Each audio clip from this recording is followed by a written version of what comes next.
Hello and welcome to Your Employment Matters. I'm Beverly Williams and I'm here to help you navigate your career.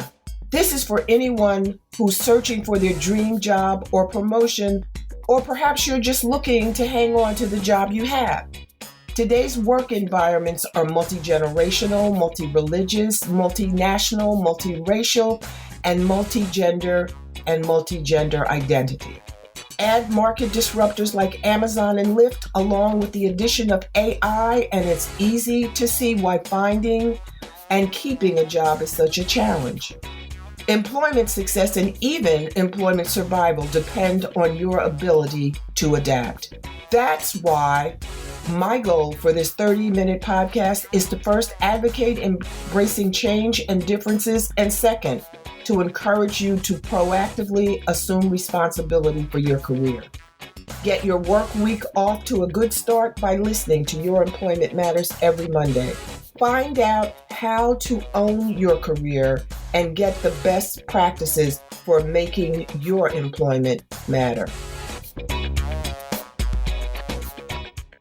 In an earlier podcast, I shared my SOAR story with you. Today, I'm going to tell you what SOAR means to me. S stands for sharing skills and knowledge with others and collaborating with them by networking with people of all walks of life, cultures, nationalities, and beliefs. If necessary, actively seek out people, get to know them, and learn about their cultures and languages. Social media and live in-person networking should be used simultaneously and vigorously. To use an old school phrase, leave no stone unturned, because in this new school, high-tech, electronic world, there is simply no substitute for old school, live, person-to-person contact. Don't just network with people who look and think as you do. Step outside your comfort zone and expand your network. O stands for operating through life and your career with integrity and dignity. Honest, reliable, hardworking, creative, resourceful, trustworthy, and a person of integrity are just a few of the words you should want to be used to describe you. If your personal brand or reputation precedes you, it should be one of which you're proud. Personal brands, which evolve over time based on perceptions and the opinions that result from them, take a long time to build and only moments to destroy. Protect your personal brand.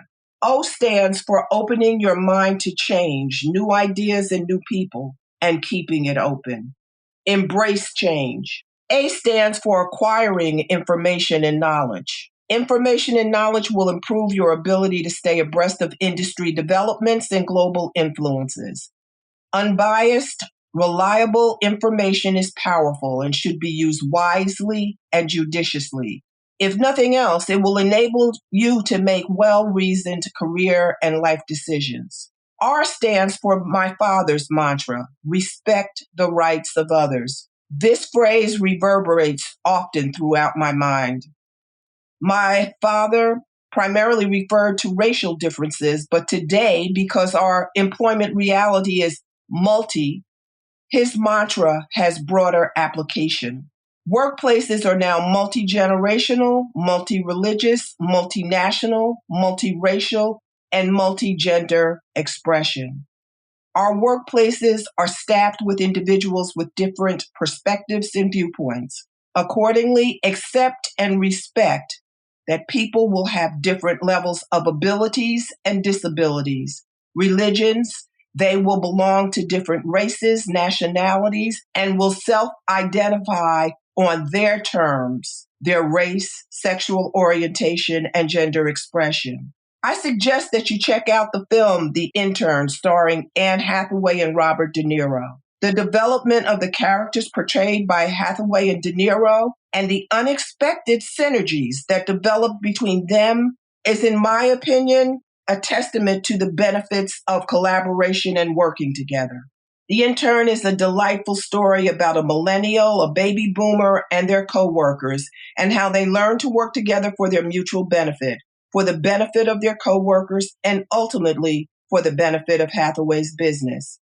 In my opinion, the intern should become a staff development training film. In conclusion, by following your passion, developing multiple income streams, sharing your skills and knowledge, operating throughout your career with integrity and dignity, assuming responsibility for your career and respecting the rights of others, you will be on your way to soaring like a majestic wing-spread eagle. Our multifaceted and constantly changing working environment represents an unprecedented opportunity, an opportunity to learn and to soar. This is your time. R also stands for remember. Remember to make quality time for those who are important to you. And remember, only you can determine whether or not you're soaring. I hope you soar. My guest today is Michael Scolamiero, Executive Director of the Ballet West, Utah's ballet company. Michael previously served as Executive Director of the Miami City Ballet for 3 years. Prior to the Miami City Ballet, Michael was Pennsylvania Ballet's Executive Director for 17 years, the longest tenure in the company's history and among the longest of any leader of a major ballet company. Michael has a Bachelor of Science degree in music education from Lebanon Valley College and a Master of Music from Penn State University. Welcome, Michael. Thank you for joining us today. Thank you, Beverly. Now, Michael, did you always know that you wanted a career in music? Yeah, it became pretty clear to me in high school. I was involved in music there very extensively: choir, drama, band, wind ensemble. And I enjoyed it a lot. And then I was fortunate enough to be able to study privately voice and clarinet. And that's when I got the bug and really decided that was how I wanted to make a living going forward. Well, if you were so versatile, musically that is, and as someone who can't sing and can't play an instrument, I'm in awe of your abilities. How did you narrow the field? I mean, how did you decide that you didn't want to be a vocalist, you didn't want to be a singer, or that you didn't want to play an instrument professionally, I mean? I graduated from college and I was supposed to be a music teacher. My degree was in music education, and I would have been qualified to teach instrumental music from kindergarten through high school and general music in elementary school. And even though I enjoyed my student teaching experience, I really didn't feel that it was something that I could do day in and day out and have it be my career. So I was fortunate enough that I was able to immediately move on to graduate school, where I studied clarinet performance. And I had hoped to also study conducting because I wanted to be a conductor in addition to an instrumentalist. But in all honesty, the ability to earn a living from either of those, the competition was extremely fierce. Not that I was looking for a job while I was in graduate school, but I knew that I needed to find something that would allow me to support myself. And I got involved in arts administration at Penn State as part of my assistantship. I taught music theory to undergraduate students, and I also was involved in basically running administrative functions for the conductor of the symphony orchestra and the symphonic wind ensemble.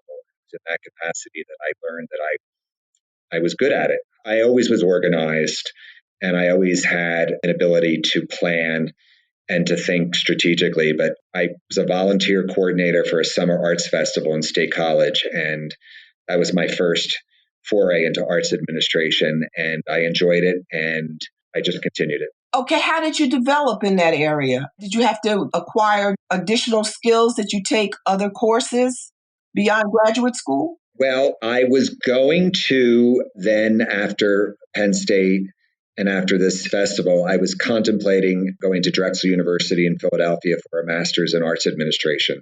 It was at that time one of only a handful of universities that had such a program. And I really decided at that point, though, that having another advanced degree was really not something I wanted to do. I wanted to get practical experience.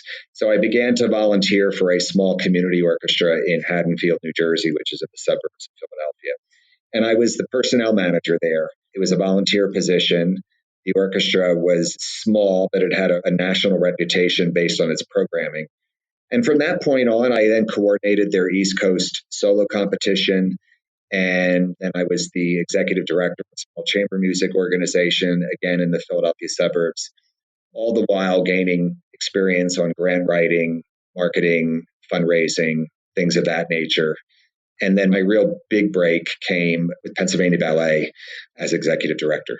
Wow. How did you decide which schools to attend, given that you didn't really have a firm idea after college exactly what you wanted to do? You knew it was music, but it doesn't sound like you were completely sure which way you wanted to go in that area, in that career. I wasn't. Lebanon Valley had done some recruiting at my high school, Pontic Township High School, and I also auditioned at Ithaca College in Ithaca, New York.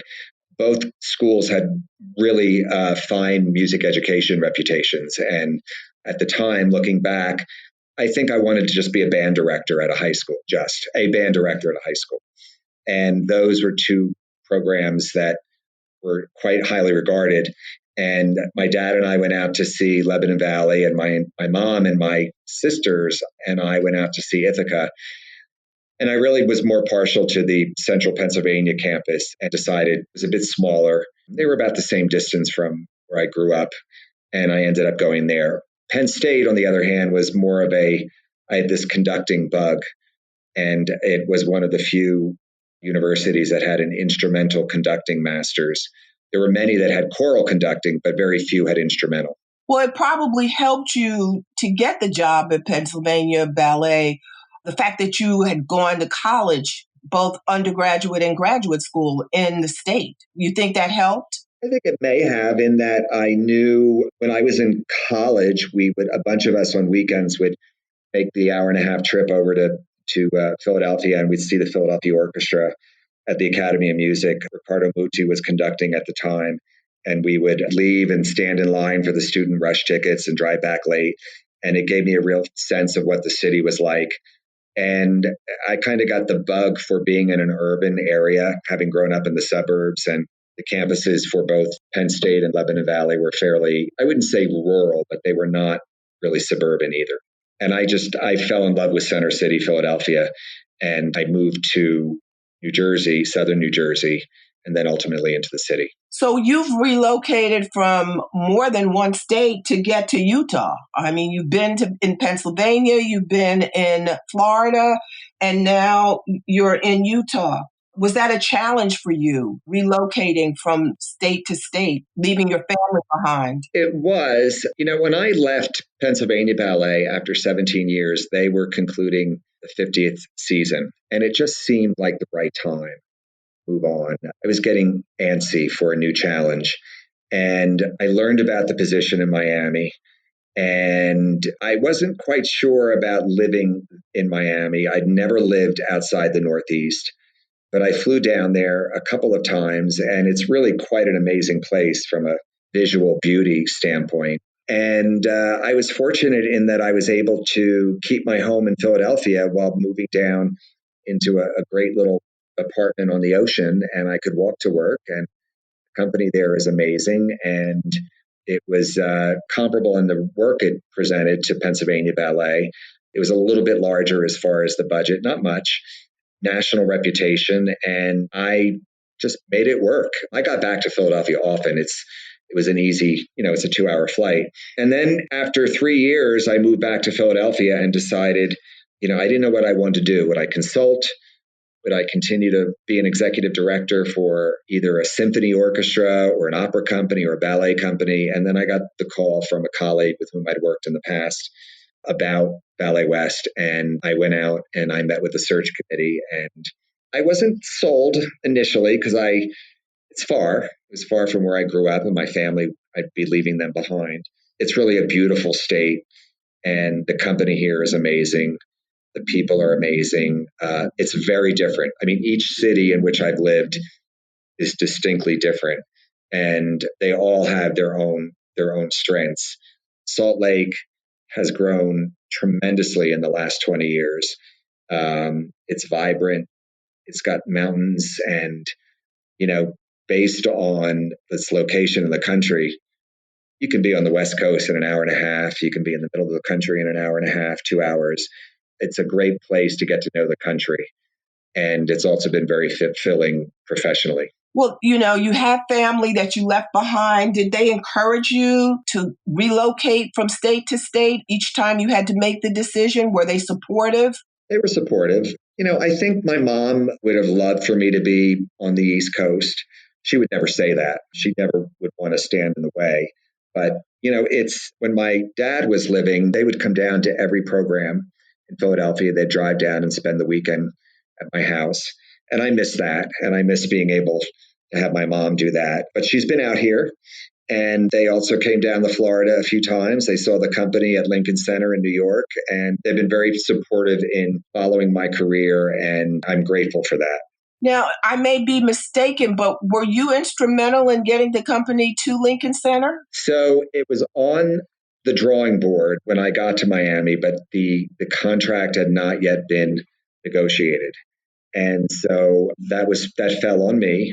And so we were there in the spring of 16, and I started in the summer of 14 and in Miami. And so I'd say within the next 12 months, we wrapped it up, and I was able to secure funding and work out all the details to bring Miami City Ballet to the Koch Theater.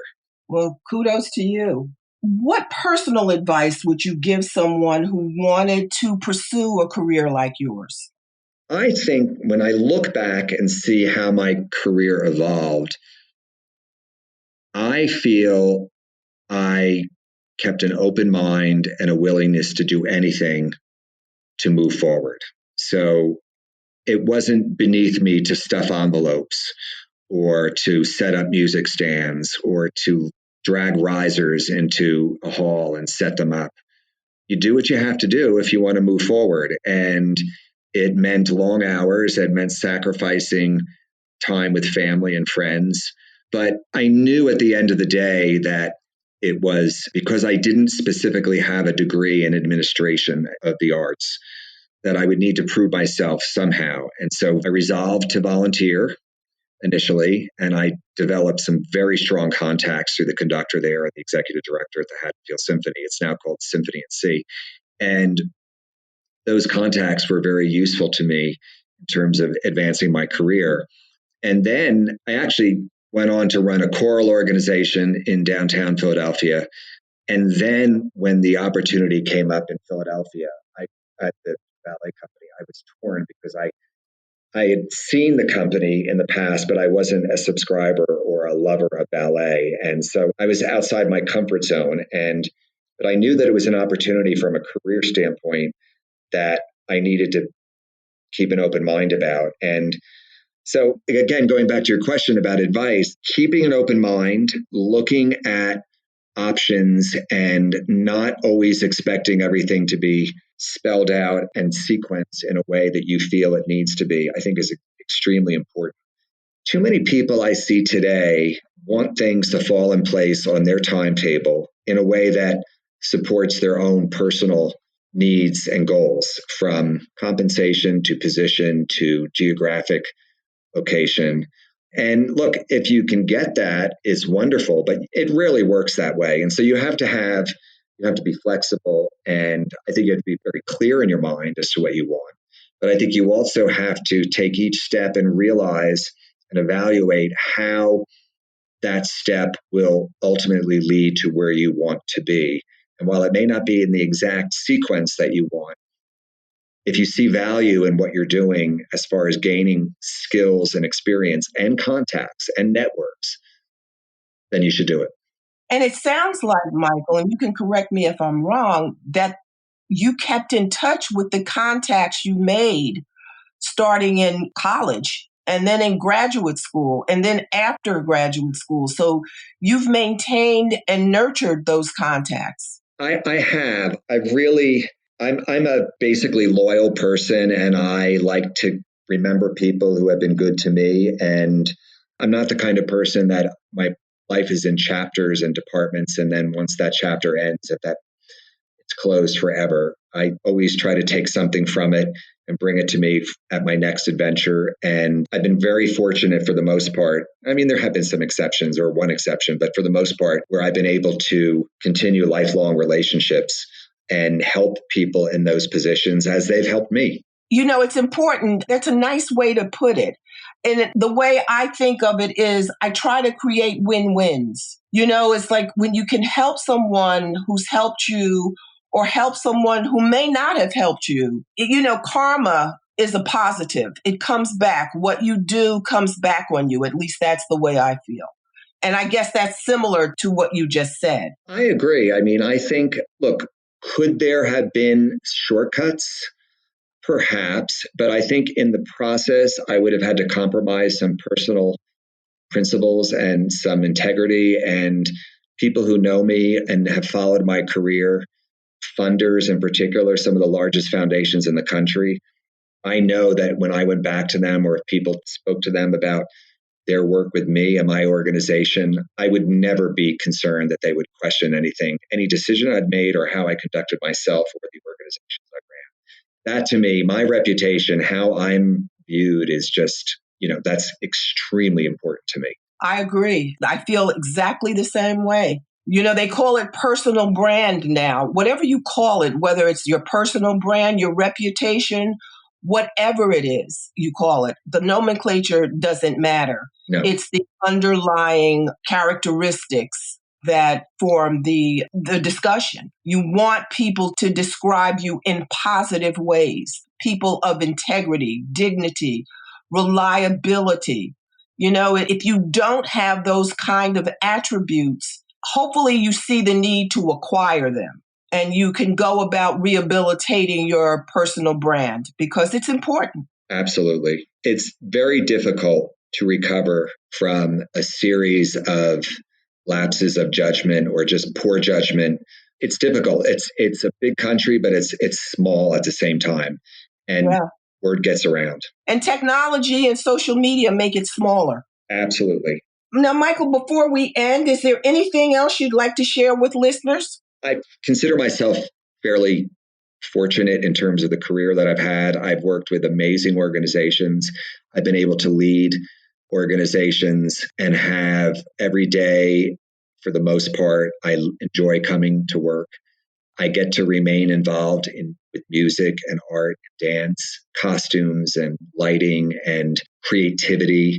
I've been fortunate to be able to bring my companies to the Kennedy Center on numerous occasions, to Lincoln Center, to the Edinburgh Festival, to theaters in Chicago and Miami. And I mean, it's Minneapolis. And it's really quite rewarding to have looked back and seen all the role that I played in creating new ballets, commissioning scores, providing a sound financial footing for people to earn a living and to help them raise their families.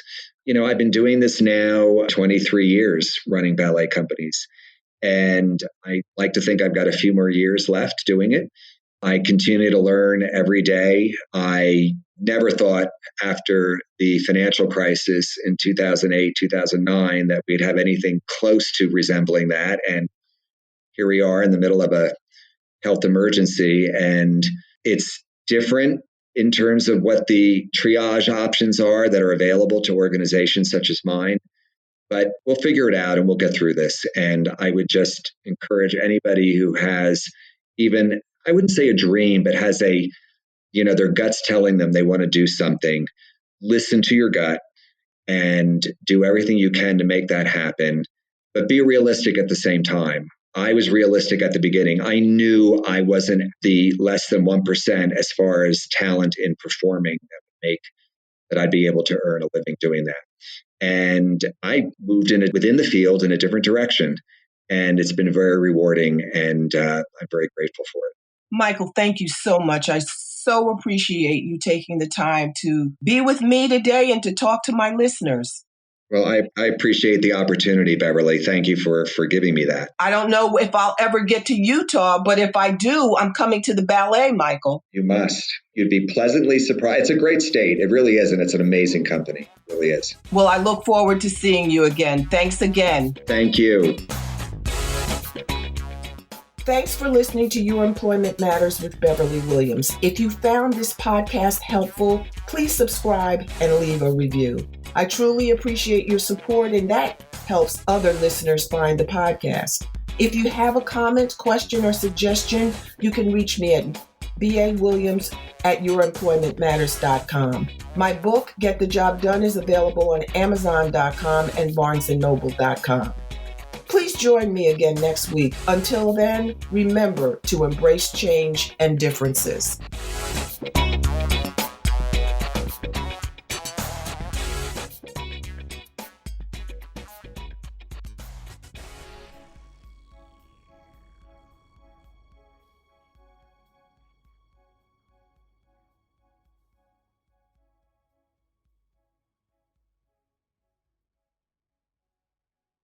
This podcast is part of the Sound Advice FM network.